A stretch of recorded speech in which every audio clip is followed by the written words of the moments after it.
नमस्ते दोस्तों। प्रस्तुत है आज की कहानी तेरी मेरी खुशबू। पानी से मछलियों का जीवन है और मछलियों से मछुआरों का। एक नदी के किनारे एक झोपड़ी थी। झोपड़ी में मछुआरा और उसकी पत्नी रहते थे। झोपड़ी के बाहर आंगन लिपा हुआ था और आंगन में थी तरह तरह की मछलियाँ। चारों ओर हवा में जी को मिचलाने वाली बदबू फैली थी, लेकिन मछुआरा और उसकी पत्नी इस बदबू के आदी हो चुके थे। ऐसा लगता था जैसे इस बदबू के लिए उनकी नाक की नसें मर गई हों। उन्हें यह बदबू नहीं बल्कि सुगंध लगती थी। मछुआरा नदी में मछलियाँ पकड़ता और मछुआरिन गांव-गांव जाकर मछलियाँ बेच आती थी। बरखा के दिन आ गए थे। एक दिन मछुआरे ने बहुत मछलियाँ पकड़ी।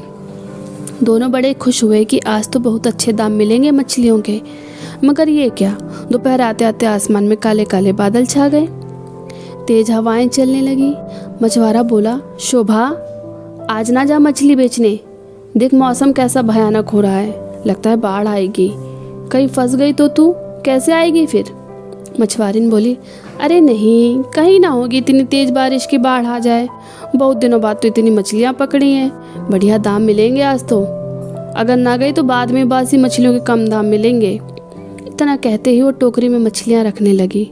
मछुआरा बोला, अरे मान जा, मत जा, एक दिन में हम कोई सेठ ना बन जाएंगे।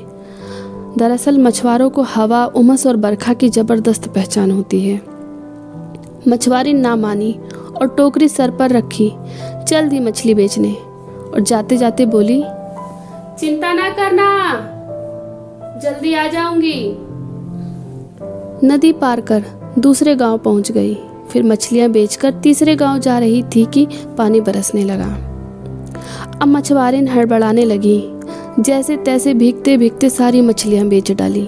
वापस भागते भागते नदी के किनारे पहुंची तो नदी बड़ा विकराल रूप लिए बह रही थी। ऐसी तेज धारा की देखकर ही डर लगे।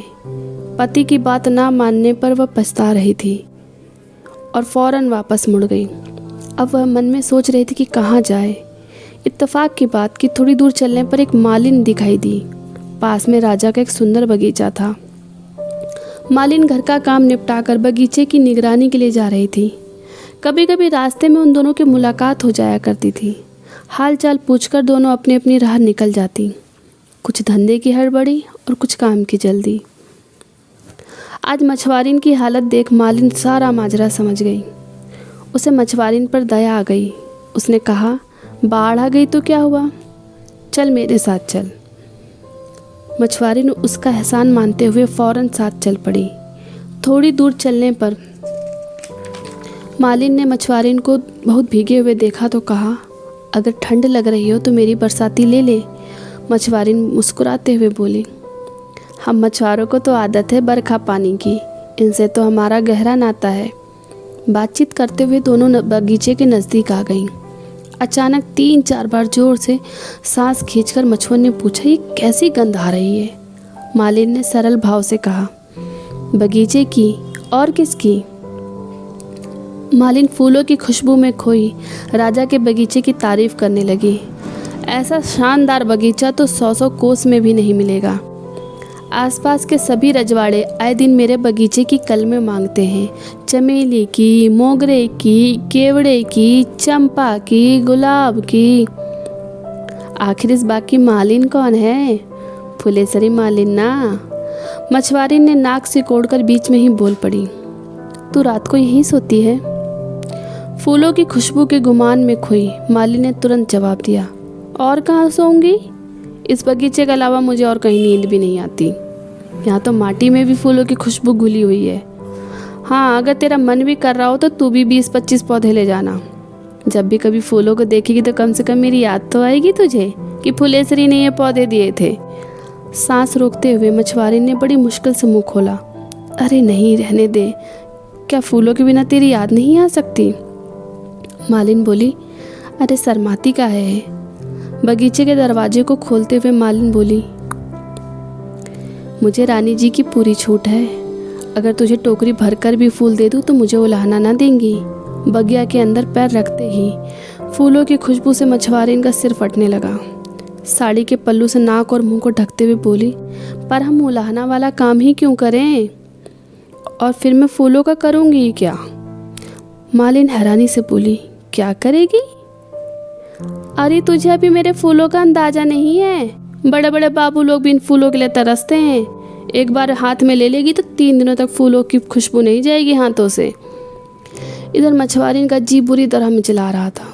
उसे खुशबू बदबू जैसी लग रही थी। उसकी जान तो मछलियों में बसी थी ना।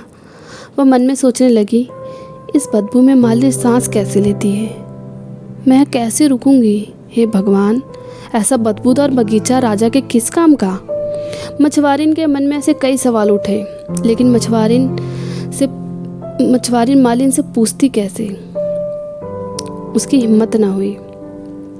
आखिरकार मालिन ने उसे सहारा जो दिया था। कोठरी का दरवाज़ा खोलकर मालिन ने सोचा, मेरे भी कपड़े थोड़े बहुत गीले हो गए, चलो मैं भी कपड़े बदल लूँ। इस मछुअन के भी कपड़े भीग गए हैं और उनमें से मच्छी की कितनी भास आ रही है। कपड़े बदलकर मालिन ने मछुआरिन से कहा, तू यहाँ बैठ, मैं दूसरी कोठरी से तेरे लिए कपड़े लाती हूँ। मछुआरिन के बार बार मना करने पर भी वह नहीं मानी। कोठरी में घुसते ही मछुआरिन की मिचलाहट कुछ कम हो गई। फूलों की खुशबू में खोई मालिन कपड़ों के साथ फूल भी ले आई। मछुआरिन का जी फिर से मिचलाने लगा और उसने सोचा, हे भगवान, कपड़ों के साथ भी फूल, हर जगह फूल, फूल ही फूल, फूलों की बातें, भगवान। मालिन ने 2-3 बार जोर से सांस लेते हुए बोली, अरे ये क्या गंध आ रहा है? इस कोठरी में ऐसी बदबू तो कभी ना आई। इधर उधर देखते हुए मालिन की नज़र मछुआरिन की टोकरी पर पड़ी। वह तुरंत समझ गई। झुंझलाते हुए बोली, ये खाली टोकरी भीतर क्यों ले आई तू? मछलियों की बदबू से तो मेरा सर फटा जा रहा है। फिर मालिन ने टोकरी उठाकर बाहर रख दी। रेत से रगड़ रगड़ कर उसने 2-3 बार हाथ धोए। थोड़ी देर बातचीतों के बाद मालिन दूसरी कोठरी में सोने चली गई। अब जाकर मछुआरिन की जान में जान आई, नहीं तो सारी रात जागना पड़ता और होती बस वही फूलों की बातें। इधर मालिन ने भी चैन की सांस ली और मन में सोचा, उसके शरीर से कैसी बास आ रही थी, पर लिहाज के कारण कुछ कहा नहीं। उधर मालिन ने भी मछुआरिन का कम लिहाज ना किया था और मछुआरिन ने भी मालिन का कम लिहाज ना किया था। कुछ देर तो वह करवटें बदलती रही, पर आखिर धीरे धीरे पंजों के बल बाहर निकली और अपनी टोकरी उठा लाई। चेहरे पर मछलियों की खाली टोकरी रखते ही उसका जी हल्का हो गया। अब तो वह कभी भी भूल कर भी किसी बगीचे में ना जाएगी। थोड़ी देर बाद ही वह टोकरी की खुशबू में खर्राटे भरने लगी।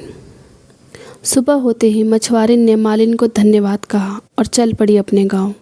घर पहुंची तो देखा क्या, उसका पति बहुत परेशान है। मछुआरिन को देखकर वह खुश हो गया और बोला, कहाँ रह गई थी तू? कितना परेशान हो गया था मैं, कितना समझाया था तुझे, फिर भी नहीं मानी। फिर मछुआरिन ने सारी बात कह दी और बोली, अब ना कभी किसी बदबूदार बगीचे में जाऊंगी। अगर ये कहानी पसंद आई हो तो प्लीज़ लाइक करें, सब्सक्राइब करें। धन्यवाद। जय हिंद, जय भारत।